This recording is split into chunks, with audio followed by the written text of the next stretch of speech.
Okay, so the problem is to do a problem that involves substitution. Quick reminder from our last video, we are looking at finding the antiderivative of a function with respect to x. We've got some expression here. We do know that this thing has to be at least continuous for us to be able to integrate, or at least our rules so far say we only work with functions that are continuous. And what happens? Well, we're going to craft some subs expression we find inside of this function here. We're going to substitute in a variable everywhere we see that, so that we are going to get a function that's totally with respect to u. There's got to be no x's floating around, and that what's sitting here is the derivative of u with respect to x dx. And then we're going to rewrite this integral where this whole thing will be just the differential du. So we're going to find this new function here. We want to find the antiderivative of it with respect to u, and hopefully this is much simpler to find the antiderivative of. And once we do that, we'll do a back substitution and get our antiderivative with respect to x.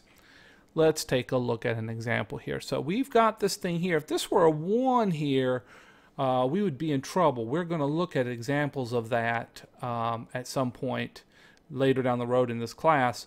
But with an x here, it turns out substitution can deal with this problem.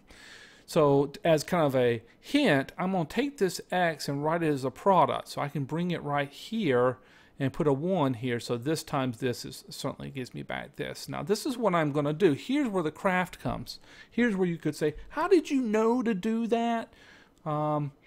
See, I could take x squared to be my g of x, and its derivative as 2x is pretty close. I could put a 2 here and a 1/2 here, but then I'd have 1 over 4 minus u.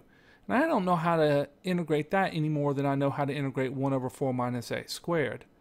What would really be cool if I could just make this whole thing 1 over u, and then I know that's a logarithm. So let's try that, because I've got an x here, and I think when I take the derivative of this, it's going to just be some constant times x.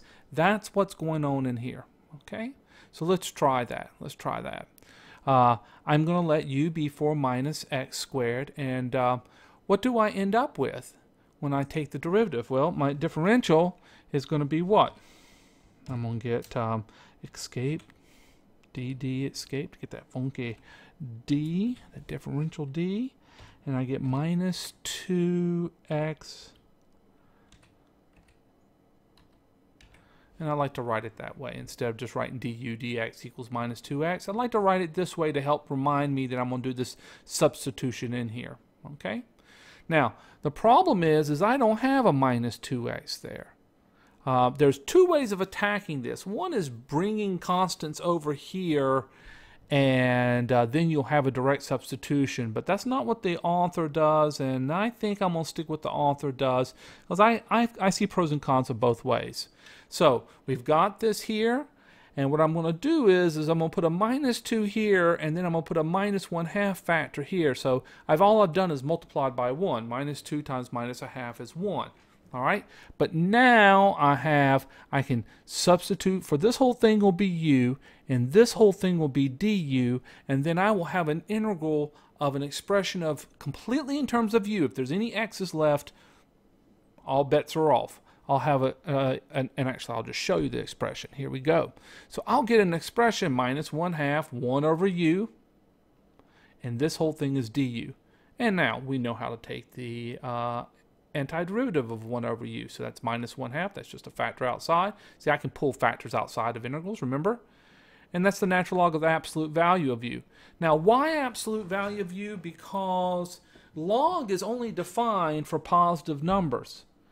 But for 1 over u over the whole real number system except at 0, it turns out the area between 1 over u and the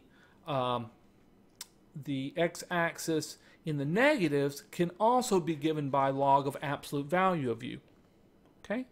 You'll see what I'm talking about. I'll draw you a little picture and you'll see what I'm talking about when we do an indefinite integral. So plus a constant here, because we have a whole parameterized families of absolute values of u.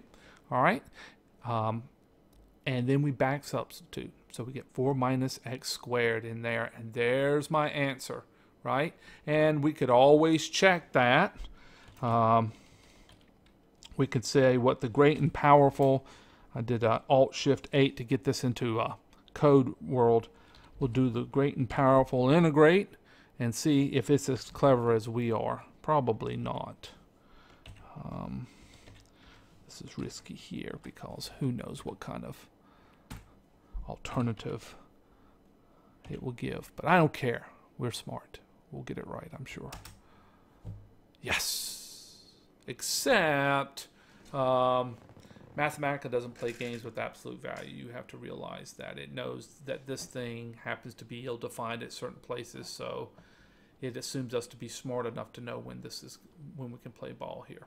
Okay, and as a matter of fact, we'll talk about that when we do the indefinite integral. All right, beautiful stuff, and I'll see you in the next video. I meant definite integral. We just did an indefinite integral, definite integral, okay? Sorry. Like, definitely sorry.